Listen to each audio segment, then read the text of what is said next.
नमस्कार दोस्तों, मैं हूं डॉक्टर तेज प्रताप। कल किसी ने मुझसे एक क्वेश्चन किया था कि वेटनीसोल का यूज़ बताइए। क्या है वेटनीसोल? डेक्सामेथासोन क्या है? प्रेडनिसोलोन क्या है? आइसोफ्लुपेरिडोन क्या है? या फिर कार्टिकोस्टेरॉइड क्या होते हैं? सब्र रख के बैठिए, चीज़ें ठीक से समझा दूंगा। एक बार में सारी बातें अच्छे से समझ में आ जाएंगी। डेक्सामेथासोन और बाकी की चीज़ें कार्टिकोस्टेरॉइड में आती हैं। कार्टिकोस्टेरॉइड दो प्रकार के होते हैं। एक होता है ग्लूकोकॉर्टिकोस्टेरॉइड और दूसरा होता है मिनरलोकॉर्टिकोस्टेरॉइड। ग्लूकोकॉर्टिकोस्टेरॉइड वो होता है जिसका सीक्रेशन एड्रिनल कॉर्टेक्स से होता है, और मिनरलोकॉर्टिकोस्टेरॉइड वो होते हैं जिसके अंदर साइक्लोपेंटो पर हाइड्रोएंटेरिन रिंग पाई जाती है। ठीक है, तो कॉर्टिकोस्टेरॉइड जो है वो ये दो प्रकार के होते हैं। इसमें से जो डेक्सामेथासोन और बीटामेथासोन होते हैं वो आपके ग्लूकोकॉर्टिकोस्टेरॉइड होते हैं। ठीक है, और आपके प्रेडनिसोलोन और आपके आइसोफ्लुपेरिडोन जो होते हैं वो आपको मिनरलोकॉर्टिकोस्टेरॉइड होते हैं, जिनके साइक्लोपेंटो हाइड्रोपेरेंटेरिन रिंग होती है। ठीक है, तो अब क्या होता है कि अब हम इनका यूज़ कहाँ करते हैं और किस जगह पे करते हैं। देखिए, डेक्सा बेटनीसोल ये दोनों इमरजेंसी ड्रग हैं। इमरजेंसी ड्रग मतलब ये शॉक की कंडीशन को इम्प्रूव करती हैं और ये ज़िंदगी बचाने के काम आती हैं, और इनका यूज़ बिल्कुल तब किया जाता है जब नियर टू डेथ की कंडीशन होती है तब। तो अब आप कहेंगे कि आप तो स्किन डिजीज़ में भी करते हैं। मैं आपको सारी बातें समझाऊंगा कि इसके पीछे क्या रीज़न है। आप सब्र से बातों को मेरी थोड़ा सुनिए। 1957 में इसको बनाया गया था और 1961 में इसको डेक्सामेथासोन को बीटामेथासोन को बेटनीसोल को, बेटनीसोल मार्केट नेम है, उसका सॉल्ट बीटामेथासोन है। ठीक है, तो 1961 में इसको अप्रूव कर दिया गया था यूज़ के लिए। जब 1961 में जब इम्प्रूव हो गया ये, तो इसको खूब अच्छे से मार्केट में यूज़ किया जाने लगा। और ये बहुत ज़्यादा एक्सपेंसिव ड्रग नहीं है, बहुत ही सस्ती एक दवाई है। चलिए वापस आते हैं अपने टॉपिक पे कि हम यूज़ क्यों करते हैं और ये इमरजेंसी ड्रग क्यों है। इंट्रोडक्टरी घास काटने के बाद अब आते हैं अपने थोड़े से टॉपिक की तरफ।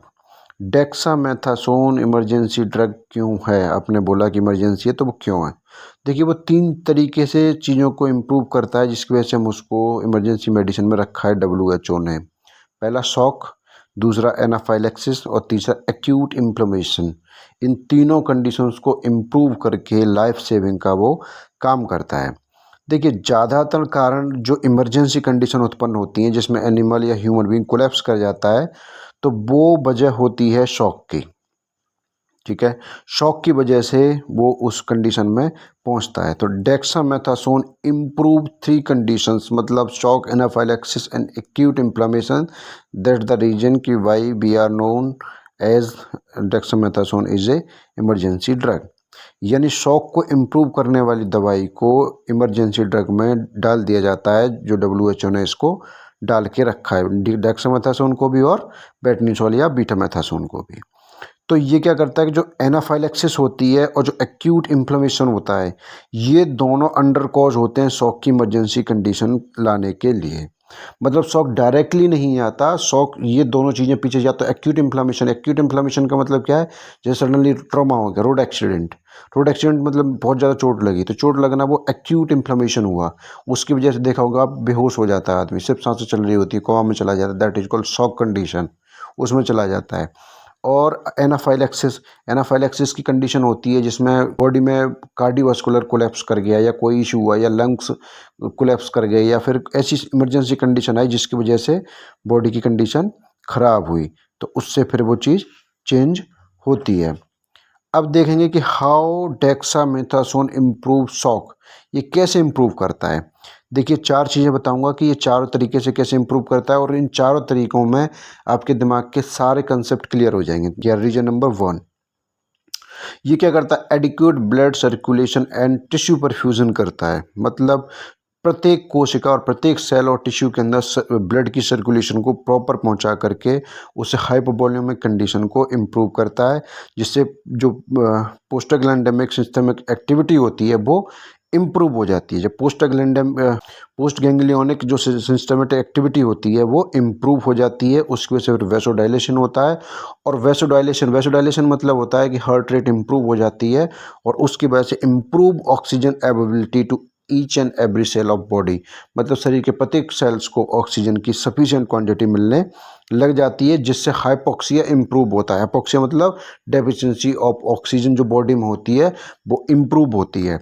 उसके इम्प्रूव होने से क्या होता है कि शॉक की कंडीशन में जो व्यक्ति गया होता है वो बाहर आने लग जाता है। एक तो पहला नंबर रीजन। दूसरा नंबर क्या होता है कि डेक्सा स्टिमुलेट एपिनेफ्रिन, एपिनेफ्रिन को डेक्सामेथासोन इम्प्रूव करता है।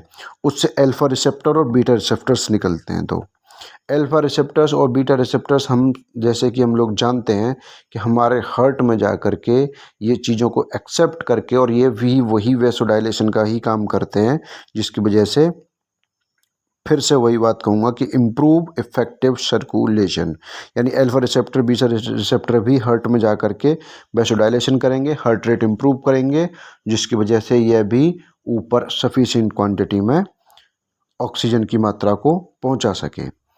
तीसरा रीजन क्या होता है कि डेक्सा स्टेबलाइजर का काम करता है।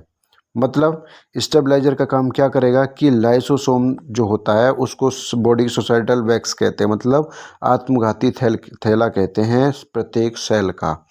यानी किसी भी सेल को ख़त्म करने में या उसको डैमेज करने में या उसको हार्म करने में सबसे बड़ा इंपॉर्टेंट रोल होता है लाइसोसोम का। अगर आपने 12th की बायोलॉजी ठीक से पढ़ी होगी तो आप इस चीज़ को जानते होंगे। तो डेक्सा क्या करेगा कि जो लाइसोसोमल मेम्ब्रेन है उसको प्रोटेक्ट करेगा। लाइसोसोमल मेम्ब्रेन को जब प्रोटेक्ट करेगा तो उससे हिस्टामिन नहीं निकलेगा, मतलब जब वो लाइसोसोम सेल को सेल का लाइसिस नहीं करेगा तो उससे हिस्टामिन नहीं निकलेगा। अच्छा, अब मैं यहाँ पे एक सेकंड रुक के थोड़ा सा दूसरी साइड में चल के आपको एक चीज़ और समझा देता हूँ कि जब मधुमक्खी, बिच्छू या फिर कोई ऐसे पीला वाला वो मधुमक्खी या कोई भी अगर जब काटता है तो उसके बाद में स्वेलिंग आती है, वो एक्यूट इन्फ्लेमेशन ही होता है। और उसमें एक्यूट इन्फ्लेमेशन स्वेलिंग क्यों आती है? क्योंकि वहाँ पे हिस्टामिन रिलीज हो रहा होता है। जब बाहर से फॉरेन बॉडी शरीर के अंदर जाती है तो सेल्स का लाइसिस होता है और उसकी वजह से हिस्टामिन रिलीज होता है। तो देखा होगा कि जब आपको मधुमक्खी काटेगी तो सिट्राजिन दिया जाता है आपको, बेटनीसोल दिया जाता है आपको, डेक्सामेथासोन दिया जाता है आपको। क्यों? Because they all are work as a stabiliser. तो जो सेल का जो लाइसिस हो रहा है उसको ये लोग कंट्रोल करके उसकी हिस्टामिन रिलीज होने की कैपेसिटी को कम करता है। बाकी जब अधिक क्वांटिटी में मधुमक्खी किसी इंसान को या किसी डॉग को या किसी एनिमल को खा लेती है तो वो डेथ उसकी उसी ओवर हिस्टामिन रिलीज होने की वजह से, सेल्स के लाइसिस की वजह से होती है। तो इन दोनों तीनों कंडीशनों को ये दोनों इंजेक्शन बेटनीसोल और डेक्सामेथासोन इम्प्रूव करके उसकी डेथ को प्रोटेक्ट करके शॉक में जाने से कंडीशन को इम्प्रूव करते हैं।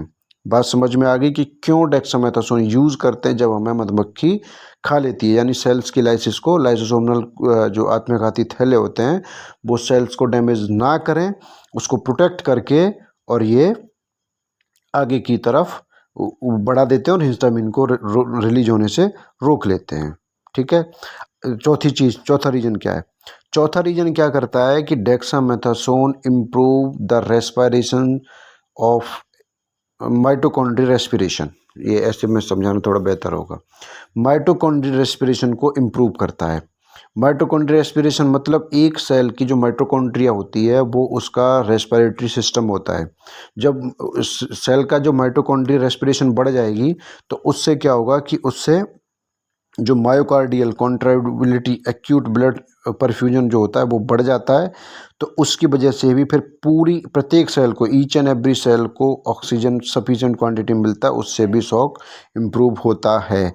मतलब एक सेल है जो कि अब आप कहेंगे कि भाई ये बताओ कि आप तो इन सब चीज़ों, तो बड़ी बड़ी का चीज़ों में काम करता है, आप तो स्किन डिजीज में यूज़ कर लेते हो। आँख पे कोई घाव हो गया, मतलब मेंज हो रखी है उसको, स्किन एलर्जी हो रही है उसको, आप उसमें यूज़ करते हो। भाई कोई भी सेल जब इस तरीके की कंडीशन में जाती है कि उसको मेंज हो गई है या उसको इन्फेक्शन हो रहा है या वो ऑटोमेटिकली जा रही है, तो उसके पीछे दो रीज़न होते हैं, मेंज या फिर स्किन इश्यूज़ कब होते हैं? जब आपकी इम्यूनिटी डाउन होती है। जब आप लिम सी या विटामिन सी क्यों लेते हैं? जब आपकी स्किन में इश्यूज़ होते हैं तो आपको डॉक्टर क्यों लिखता है? क्योंकि आपकी इम्यूनिटी बूस्ट हो, बाकी आपकी स्किन में जा कर के वो कुछ नहीं करती। इम्यूनिटी जब बूस्ट होती है आपकी, तो आपकी स्किन, जब आपको रिंग बर्न होता है, आप ज़्यादा चीज़ें नहीं यूज़ करके सिर्फ विटामिन सी भी लेंगे तो भी बहुत आपको फ़ायदा देखने को उसमें मिलेगा, क्योंकि आपकी इम्यूनिटी इम्प्रूव होती है। फंगल इन्फेक्शन है उसको ख़त्म करके सेल को एक हेल्थ और उसको बाकी की चीज़ें प्रोवाइड कराती है। तो अब क्या होगी कंडीशन कि आप नॉर्मल चीज़ों में इम्प्रूव करते हैं, तो सेल में बीमारी दो चीज़ों से ही कॉज होती है। एक ये होती है कि उसको सफिशिएंट ऑक्सीजन नहीं मिल रहा है, और दूसरी कंडीशन ये है कि ऑक्सीजन इतना कम मिल रहा है कि जो वो सेल वेस्ट मटेरियल रिप्रोड्यूस कर रही है वो शरीर से बाहर नहीं निकल पा रहा है। तो साथ में आप थोड़ा सा वेटनिसोल और डेक्सामेथासोन इंजेक्शन जब देते हैं उसको, तो मैंने बताया कि प्रत्येक सेल की रेस्पिरेशन सिस्टम को और उसके अंदर एडिक्वेट परफ्यूजन को इम्प्रूव करके वहाँ से जो सेल का रेस्पिरेटरी सिस्टम है उसको इम्प्रूव करके वहाँ से सफिशिएंट ब्लड सर्कुलेशन करा के और हाइपोक्सिया की कंडीशन को जो इम्प्रूव करता है, तो वहाँ से सारी चीज़ें क्लियर हो जाती हैं और सफिशिएंट क्वांटिटी में ब्लड वहाँ सेल्स में पहुँचना शुरू होता है, जिसकी वजह से सेल अपने आप हेल्दी होना शुरू हो जाती हैं। अरे भाई, कहना क्या चाहते हो? सिंपल भाषा में समझाओ। ये क्या दुनिया भर की रामायण समझा दी। हम ये पूछ रहे थे कि ये क्यों यूज़ करना चाहिए। तो देखिए दोस्तों, एक सिंपल सीधी बात ये है कि डेक्सा ब्लड सप्लाई को एडिक्वेट करके शॉक कंडीशन को इम्प्रूव करता है, शॉक जिससे इमरजेंसी कंडीशन उत्पन्न होती है। अब देखिए कि इसको लोग कहते हैं कि ये बहुत अच्छी इसको डेक्सामेथासोन को किंग ऑफ मेडिसिन कहा जाता है। भाई बहुत अच्छी चीज़ है, मैं यूज़ भी करता हूँ, लेकिन पूरी सावधानियों के साथ में कितना देना है, कब देना है, और इसीलिए उसके परिणाम भी अच्छे आते हैं। इसका अगर आप अंधाधुंध यूज़ करेंगे तो ये सही की जगह बुरा, बहुत बुरा करता है। कैसे करता है कि इसको हमेशा antibiotic as a umbrella use करें, क्योंकि एंटीबायोटिक के साथ में आप जब इसे देंगे तो इसके साइड इफ़ेक्ट और एडवर्स इफ़ेक्ट इसके कम होंगे। नहीं तो ये क्या करेगा कि आपके इम्यून सप्रेशन का काम भी करता है। डॉग में एक बीमारी होती है जुवेनाइल सेलुलाइटिस, जिसमें क्या होता है कि उसकी बढ़ी हुई हाई इम्यूनिटी उसके ऊपर ऐसे लाइक फंगल इन्फेक्शन की तरह म्यूकोक्यूटेनियस जंक्शंस पे जहाँ जहाँ बॉडी में होंगे वहाँ सब जगह पे बहुत बड़े बड़े फपोले, घाव और स्किन पे एलर्जी टाइप कर देता है। तो उस जगह पे सिर्फ बिना एंटीबायोटिक के कई बार स्टेरॉयड दे करके उसको कंट्रोल करने की कोशिश की जाती है। वो सेकंड टॉपिक है, कभी फिर डिस्कस करेंगे।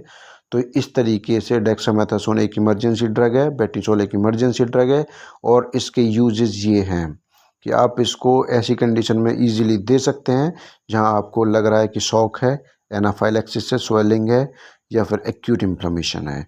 तो मैं उम्मीद करता हूँ कि बातें आपको समझ में आई होंगी, और अगर ठीक से समझ में आई हो तो, ना आई हो तो एक दो बार इस लेक्चर को और सुने, आपका टॉपिक एकदम क्लियर हो जाएगा। Thank you so much.